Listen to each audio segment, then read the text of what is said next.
धर्म के 10 लक्षणों में पहला लक्षण है उत्तम क्षमा। तो आइए आगे बढ़ते हैं उत्तम क्षमा के इस अध्याय में। आज का एपिसोड नंबर 6 मैं लेकर आई हूँ। क्रोध धैर्य को नष्ट कर देता है। क्रोध शास्त्र ज्ञान को नष्ट कर देता है। क्रोध सभी कुछ नष्ट कर देता है। क्रोध के समान कोई शत्रु नहीं है। वास्तव में आत्मा का सबसे बड़ा शत्रु क्रोध ही है। यह आत्मा के गुणों का हनन करके चतुर गति में भ्रमण कराने में सहायक है। क्रोध के वेग में बुद्धि कुंठित हो जाती है। वह हित और अहित के ज्ञान से शून्य हो जाती है। क्रोधी व्यक्ति तो आत्मीय जनों का भी लिहाज नहीं कर पाता, क्योंकि क्रोधी के हृदय से प्रेम की रसधारा सूख जाती है। क्रोध में पिता पुत्र का, भाई भाई का, गुरु शिष्य का, मित्र मित्र का भी शत्रु बन जाता है। बहुत समय से चलने वाला प्रेम भी क्रोध के कारण एक क्षण में ही घृणा में परिवर्तित हो जाता है। परिणाम यह होता है कि क्रोधी व्यक्ति अपने जीवन काल में तो निंदा का पात्र होता ही है, परंतु मरने के उपरांत भी उसे घृणा की दृष्टि से ही देखा जाता है। इसलिए अपने जीवन में कैसा भी क्रोध का निमित्त मिले, संत जैसे बन जाओ। संतों को बाहर से कितना भी क्रोध का निमित्त मिले, वे क्रोध नहीं करते, क्योंकि वे जानते हैं कि क्रोध करना अपनी साधना व जिंदगी को बर्बाद करना है। सच्चे साधक को कोई कितनी भी गालियां दे, अपमान करे, पर वे तो यही विचार करते हैं कि यह जो क्रोध कर रहा है, जिसको ये सुना रहा है, वह मैं नहीं हूँ, और जो सुन रहा है उससे उसका कोई संबंध नहीं। आप भी क्रोधी के समक्ष अंधे व बहरे का रोल अदा कीजिए। न उसकी बात सुनिए, न उसे देखिए। आप अनजान बन जाइए तो सामने वाले का क्रोध ठंडा पड़ जाएगा। क्योंकि क्रोध का जवाब क्रोध से देना, ईंट का जवाब पत्थर से देना, इसका मतलब अपना ही सर फोड़ना है। इस संसार में क्रोध बहुत बुरा है। जिंदगी में अनेक दुष्कृत्य कराने में यह क्रोध बहुत बड़ा कारण है। व्यक्ति कितनी जल्दी अपना नियंत्रण खो देता है। किसी ने 2 कड़वे शब्द क्या कह दिए और आप भड़क गए। किसी ने आपके खिलाफ कुछ बोल दिया, आप भड़क गए। आपकी इच्छा के विपरीत कुछ हो गया, आप भड़क गए। अपना विरोध सुनने की आदत डालो। दुनिया में विरोधियों की कमी नहीं है। हर बार अपना ही मनचाहा नहीं होता है, कभी औरों का चाहा भी होता है। हर बात का जवाब देना ज़रूरी नहीं है, कभी चुप रहना भी ज़रूरी है। आप दुकान से घर आए, पत्नी ने आपके सामने खाने की थाली लगा दी।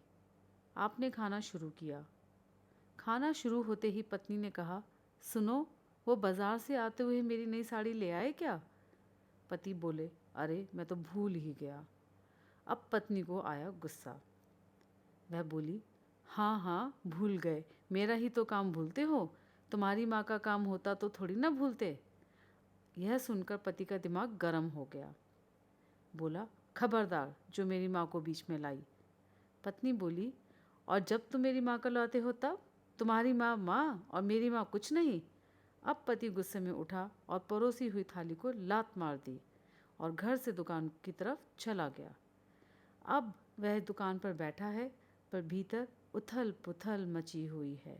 सारा गुस्सा ग्राहकों पर निकाल रहा है, और ग्राहक भी कहते हैं, कैसा बदतमीज़ दुकानदार है, कितना गुस्सा करता है, चलो किसी और दुकान पर चलते हैं। उधर भोजन बिगड़ा, इधर दुकानदारी बिगड़ी। गुस्सा तो सब जगह बिगाड़ता ही बिगाड़ता है। ज़रा आप ठंडे दिमाग से सोचो, क्या इसने कई बार आपका बिगाड़ा नहीं है क्या? क्या आपके बने हुए काम नहीं बिगड़े? क्रोध के बारे में तो जितना कहा जाए उतना ही कम है। क्रोध के अभाव में ही क्षमा होती है।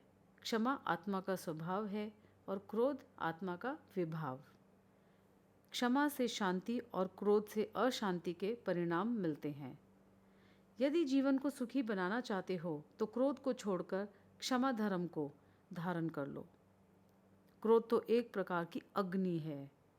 आप हाथ से उठाकर किसी पर अग्नि फेंकेंगे तो वह जले या ना जले, आपका हाथ तो अवश्य ही जलेगा। उसी प्रकार जो क्रोध करता है उससे सामने वाले का अहित हो या न हो, क्रोध करने वाला उस क्रोध की अग्नि में अवश्य जलता रहता है।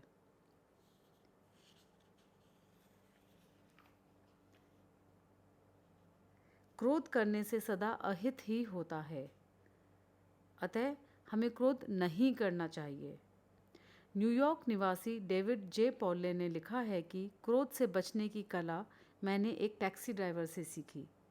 बात लगभग 16 साल पुरानी है। यहाँ 16 साल आज के हिसाब से नहीं है, जब यहाँ इस किताब में लिखा गया तब के हिसाब से।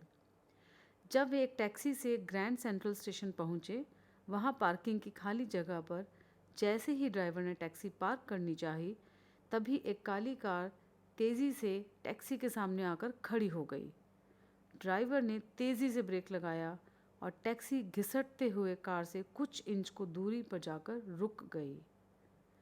दूसरी कार के ड्राइवर ने खिड़की से अपना मुंह निकाला और मुड़कर टैक्सी ड्राइवर को गालियां देना शुरू कर दी।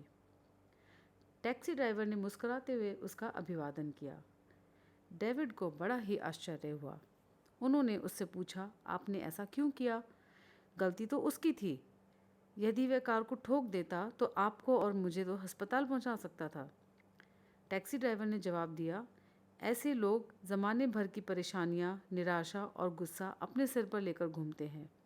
जब उनका गुस्सा सिर से ऊपर हो जाता है, तब वह उसे उड़ेलने के लिए जगह ढूंढने लगते हैं, और जब आप उनके सामने पड़ जाएं तो फिर वे अपना सारा गुस्सा आप पर उड़ेल देते हैं। जब कोई आपसे इस तरह से पेश आए तो आप इसे अपने दिल पर ना लें। आप मुस्कराकर अभिवादन के साथ उसे शुक्रिया कहकर आगे बढ़ जाएं। आप खुद को खुश पाएंगे, यह मेरा दावा है। उस ड्राइवर की सीख ने मुझे अनेक बार क्रोध करने से बचाया है। जब भी लोग मेरे सामने गुस्से से भरे हुए आए, उस टैक्सी ड्राइवर की सीख को ध्यान में रखकर मैंने उसे प्रतिष्ठा का प्रश्न नहीं बनाया। मैंने मुस्कराकर उनका अभिवादन किया और शुक्रिया कहकर विदा हो गया। आप भी इस मूल मंत्र का अनुसरण करें। उन्होंने लिखा है कि आप सदा खुश रहेंगे, यह मेरा दावा है। क्रोध आने के दो मुख्य कारण होते हैं। एक तो अंतरंग कारण होता है, दूसरा बाहरी कारण होता है। अंतरंग कारण अनंतानुबंधी क्रोध कषाय का उदय, यानी कि पिछले जन्मों से बंधा हुआ जो क्रोध है उसका उदय। बहिरंग में वैसा ही निमित्त मिल जाएगा तो निमित्त के मिलते ही क्रोध आ जाएगा, यानी कि क्रोध तो आपने अपने कर्म बंधनों से पहले से ही बांध रखा है, बस बाहर से एक निमित्त मिला और क्रोध बाहर आ गया।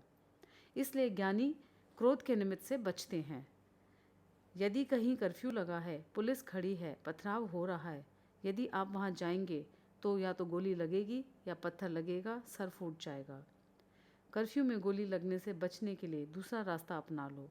यदि वहाँ चले जाओगे तो फंस जाओगे, पुलिस आपको पकड़ लेगी, जेल में बंद कर देगी। ऐसे ही जब क्रोध आता है तो ज्ञानी बुद्धि बल से बच जाता है। क्रोध थोड़े समय का होता है, यदि उससे अपने आप को हटा लिया जाए तो बच गए, उसमें फंस गए तो फंस गए।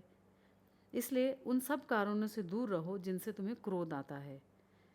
यदि आप अपने कारणों से बचते रहोगे तो क्रोध से बचे रहोगे और उसके दुष्परिणामों से बचे रहोगे। क्रोध का प्रारंभ नादानी से एवं अंत पश्चाताप से होता है। पश्चाताप की नौबत आए उसके पूर्व ही क्रोध को छोड़ देना चाहिए, क्योंकि जो जहर खाता है वही मरता है, खिलाने वाला कभी नहीं मरता।